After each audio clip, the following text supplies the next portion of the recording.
नमस्कार साथियों, आज बात करने वाले हैं हम गवर्नमेंट बजट जो 2023-2024 का आया है, जो कि निर्मला सीतारमण जी द्वारा यहाँ पे कल यानी 1 फरवरी को पार्लियामेंट में लाया गया। दोस्तों ये इनका लास्ट फुल बजट है, क्योंकि जो नेक्स्ट ईयर ये बजट पेश करेंगे ये सिर्फ मई तक का ही होगा, क्योंकि अगले वर्ष चुनाव होना है।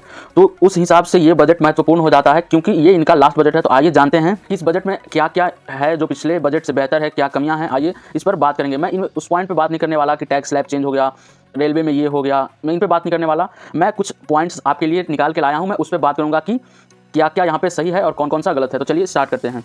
दोस्तों पहले स्टार्ट करने से पहले मैं कुछ बता दूं कि पहले आपको ये चीज़ें समझ लेनी पड़ेंगी। जैसे मैं भी इस वीडियो में बात करूंगा कि डेफिसिट, देखिए जो भी बजट होता है अक्सर डेवलपिंग नेशन की अगर बात करें तो वो बजट डेफिसिट में होता है। इसका रीज़न भी मैं आपको बताऊंगा कि बजट डेफिसिट में क्यों होता है। ना केवल डेवलपिंग नेशन में, ये भी देखा जाता है कि जो डेवलप्ड नेशन है वो भी अपना बजट डेफिसिट में बनाते हैं। अगर एग्जांपल अमेरिका का भी लें तो अमेरिका भी डेफिसिट में ही अपना बजट बनाती है अक्सर। तो चलिए बात करते हैं पहले डेफिसिट की। डेफिसिट 3 प्रकार के होते हैं, रेवेन्यू डेफिसिट, दूसरा होता है फिस्कल डेफिसिट और लास्ट तीसरा होता है प्राइमरी डेफिसिट।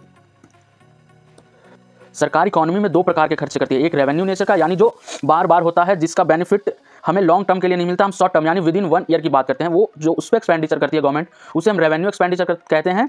और जो इन्वेस्टमेंट करती है जो कि लॉन्ग टर्म तक बेनिफिट दे, उसके लिए जो एक्सपेंडिचर किया जाता है वो होता है कैपिटल एक्सपेंडिचर।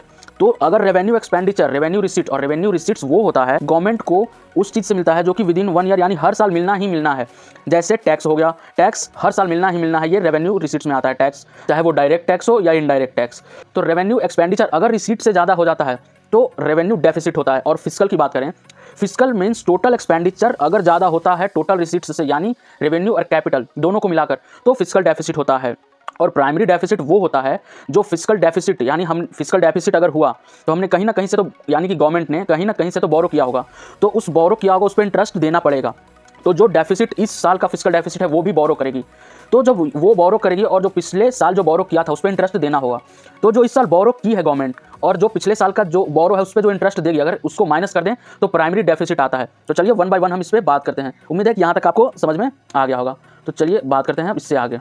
यहाँ पे आप देख सकते हैं। और दोस्तों जो भी मैं इस वीडियो में बताने वाला हूँ वो आप इसकी पुष्टि आप पीआईबी पे जाके कर सकते हैं, पीआईबी के ट्विटर हैंडल पे भी और उनके ऑफिशियल वेबसाइट पे भी। पीआईबी इंडिया के नाम से उनका ट्विटर हैंडल भी है और वेबसाइट भी आपको मिल जाएगा। तो दोस्तों इसमें ये दिखाया गया है कि इस साल यानी कि सेशन 2023-2024 में 7% की ग्रोथ की बात की गई है जीडीपी की। यहाँ पे आप पढ़ सकते हैं, our current year's economic growth is estimated to be at 7%।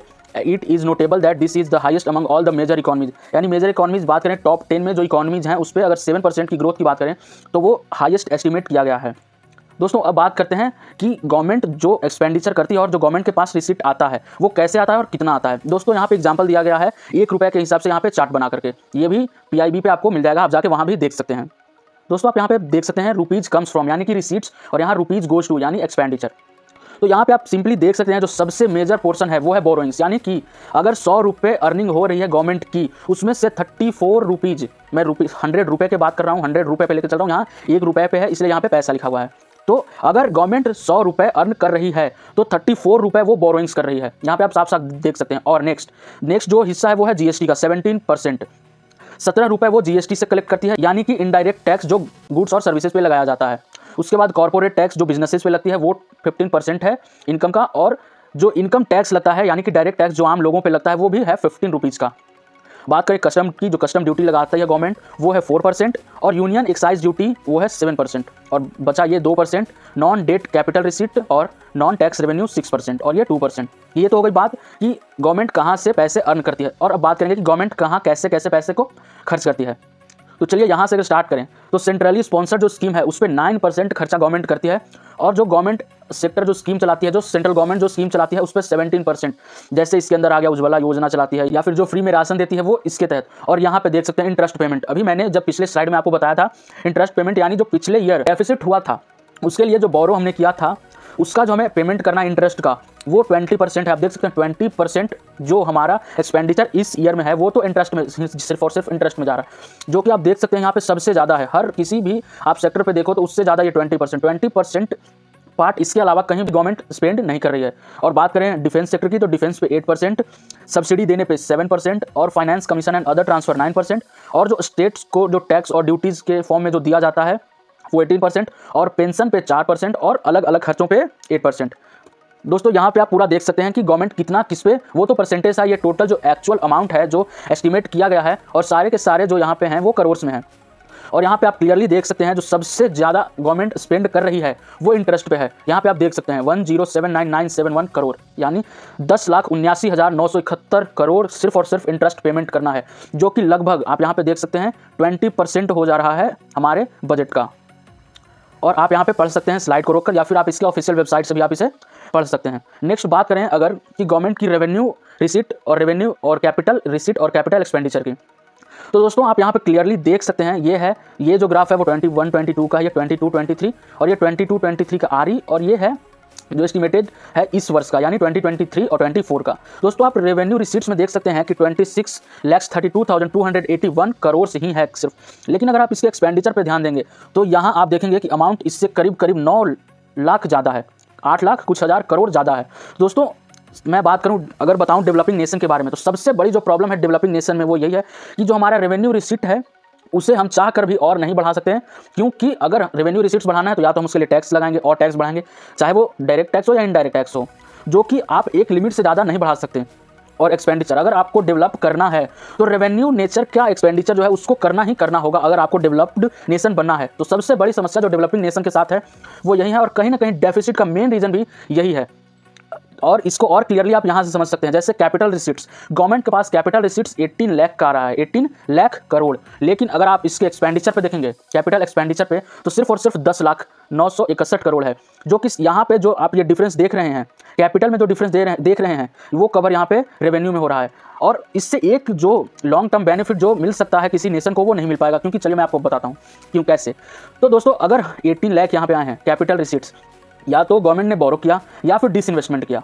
तो अगर हमने डिसइन्वेस्टमेंट किया, तो अगर डिसइन्वेस्टमेंट किया जैसे मान लीजिए कि भेल में किया, सेल में किया, ये सब गवर्नमेंट अंडरटेकिंग्स हैं, तो क्या हमने जो डिसइन्वेस्टमेंट किया तो उसके बदले कोई नया कंपनी क्रिएट किया, क्या किसी नए कंपनी में हमने इन्वेस्ट किया? तो इसको अगर देखें अगर ग्राफ को, तो उससे हमें एक आंसर मिलता है कि नहीं। तो कहीं ना कहीं लॉन्ग टर्म में हमारे कैपिटल एक्सपेंडिचर को अगर बढ़ाते तो मिल सकता था, वो कहीं ना कहीं नहीं मिल सकता है, लेकिन चाह कर भी हम इसे बढ़ा नहीं सकते हैं। हर वर्ष आप यहाँ पे देखेंगे कि ग्राफ है जो बढ़ता जा रहा है। यहाँ पे ये ग्राफ हल्का सा डाउन गया, लेकिन इस वर्ष 3 लाख करोड़ आप देखेंगे तो यहाँ पे बढ़ा है, जो कि अच्छी बात है। लेकिन अगर रिसीट और कैपिटल की तुलना में बात करें तो यहाँ पे ये कम है, और ये जो मार्जिन जो ये कम हो रहा है वो जा रहा है रेवेन्यू में। और हम इसे चाह कर भी, अगर किसी नेशन को डेवलप होना है तो चाह कर भी इसे कम करना मुश्किल है। उम्मीद है कि आपको ये समझ में आया होगा। चलिए अब बात करते हैं कैपिटल एक्सपेंडिचर पे कि ट्रेंड्स क्या शो करती है। तो गवर्नमेंट का कहना है कि इस साल, और कहना नहीं हम लगातार देख भी सकते हैं कि कोविड, हम सब जानते हैं कि कोविड के टाइम पे इन्वेस्टमेंट्स जो कैपिटल एक्सपेंडिचर था वो डाउन गया है हर नेशन का। ये सिर्फ इंडिया की बात नहीं है, ऑल ओवर द वर्ल्ड भी बात करें तो कहीं ना कहीं हर देश की इकॉनमी सफ़र की है। लेकिन यहाँ पर गवर्नमेंट का कहना यह है कि हम हर साल जो कैपिटल एक्सपेंडिचर है वो बढ़ा रहे हैं, और यहाँ पे ट्रेंड्स हम देख भी सकते हैं कि हाँ हर साल बढ़ भी रहा है। जैसे कि यहाँ पे 2021 में 4.1, 2021-2022 में 5.9, यहाँ पे 2022-2023 में 7.3, और इस बजट में जो एस्टिमेट किया गया है वो है 10 लाख करोड़। दोस्तों हम देख रहे हैं कि ये बढ़ रहा है, तो ये एक प्लस पॉइंट है बजट का अगर बात करें तो। लेकिन अगर इसकी बात करें तो अगर कैपिटल के नज़रिए से देखा जाए, कैपिटल रिसीट और कैपिटल एक्सपेंडिचर के नज़रिए से, तो ये एक माइनस पॉइंट हुआ। लेकिन इसे हम इस डिफरेंस को ज़्यादा से ज़्यादा और कम कर सकते हैं अगर हम चाहें कि ये रिवर्स हो जाए। ये कभी नहीं हो सकता, क्योंकि अभी इंडिया डेवलप कर रहा है, यानी अभी डेवलपिंग नेशन है, डेवलप्ड नहीं है। तो डेवलप होने के लिए रेवेन्यू एक्सपेंडिचर करना ही पड़ेगा गवर्नमेंट को रेवेन्यू रिसीट्स से ज़्यादा, और इसी कारण यहाँ पे कैपिटल एक्सपेंडिचर उतना नहीं हो पाएगा जितना कि कैपिटल रिसीट्स। अब बात करते हैं यहाँ पे जो एजुकेशन और स्किल डेवलपमेंट के लिए जो एलोकेट किया गया है। तो दोस्तों जो इस फाइनेंशियल ईयर में जो एलोकेट किया गया है वो है 1.12 लाख करोड़ से ज़्यादा, जो कि अगर पिछले 2 साल की तुलना में देखें तो अधिक है। 2021-22 में 93,224 करोड़ और 2022-23 में 1,04,000 करोड़, और इस वर्ष देखें तो 1,12,000 करोड़ का, उससे भी ज़्यादा यहाँ पे आप प्लस साइन देख सकते हैं, यानी उससे भी ज़्यादा एस्टिमेटेड बजट है। लेकिन फिर भी उतना नहीं है जितना करना चाहिए एजुकेशन पे, क्योंकि हमने जो पास्ट में तय किया था वो 6% ऑफ जीडीपी था, जो कि अभी भी उससे बहुत बहुत बहुत कम है। और जो स्टेट्स और यूनियन टेरिटरीज को जो फंड दिया जाता है उसकी बात करें तो वो भी ज़्यादा नहीं, लेकिन पिछले 2 सालों से अधिक हुआ है। अगर 21-22 और 22-23 की बात करें तो उसमें आपको ज़्यादा फर्क नहीं दिखेगा, लेकिन इस साल आपको करीब 1.5 लाख करोड़ का फर्क दिखेगा, जो कि बेहतर भी कह सकते हैं। और यहाँ पे आप देख सकते हैं कि यहाँ पे पीआईबी का ट्वीट है कि कैपिटल एक्सपेंडिचर जो है हमने 33% से बढ़ाया है, जो कि हाँ पीछे हम देख सकते हैं कि 33% से बढ़ा है, 10 लाख करोड़ हुआ है। अब बात करें टैक्स स्लैब की, तो दोस्तों टैक्स स्लैब कुछ इस प्रकार से है कि अगर इनकम 0 से 3 लाख तक है तो उस पर कोई टैक्स नहीं है। आप यहाँ पे देख सकते हैं, क्योंकि मैं इस पर ज़्यादा चर्चा नहीं करूँगा क्योंकि हर जगह आपको ये देखने को मिल गया होगा। मैंने इस वीडियो में उन पॉइंट को कवर करने की कोशिश की है जो कि आपको रेयरली देखने को मिला है। तो और यहाँ पे ये भी आप देख सकते हैं कि नो इनकम टैक्स, जो यहाँ पे सब्सटेंशियल रिलीफ दिया जाता है पर्सनल इनकम टैक्स पे 7 लाख तक नो इनकम टैक्स अगर आपकी अर्निंग 7 लाख तक है। और यहाँ पे और भी कुछ पॉइंट्स हैं जो कि आप पढ़ सकते हैं। तो उम्मीद है कि मैंने आपको पूरी जानकारी दी और आपको इस वीडियो को देखने के बाद कुछ न कुछ आपके नॉलेज में वृद्धि हुई होगी। तो मिलते हैं अगली वीडियो में, तब तक के लिए सुरक्षित रहिए। जय हिंद, जय भारत, वंदे मातरम। और हाँ, अपना सजेशन कमेंट बॉक्स में देना बिल्कुल भी ना भूलें। मिलते हैं अगली वीडियो में। जय हिंद।